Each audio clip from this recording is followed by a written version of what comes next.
Meghalaya government is focusing on digitalization of education. Education Minister Rakame Sangma said the state government is looking at the option of digitalizing the textbook.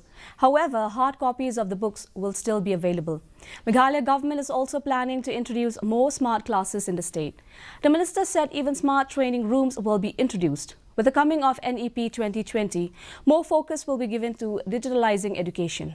Focusing on improving the content of the textbook review committee will soon meet to decide on the textbook, content and the syllabus.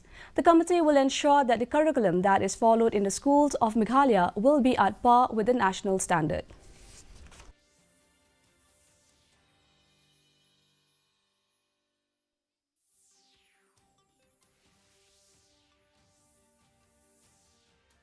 We are going to give the content, what you call the smart things that have contents, the syllabus and curriculum content best, especially to many of the institutions.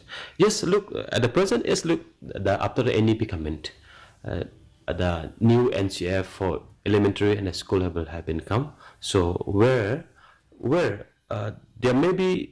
They are going to have a new curriculum, new syllabus, new chapter, new topic, all that. So as a Meghalaya also, this time we are going to have our textbook, our curriculum, which will be second to nobody's state, will be second to nobody. The 136th anniversary of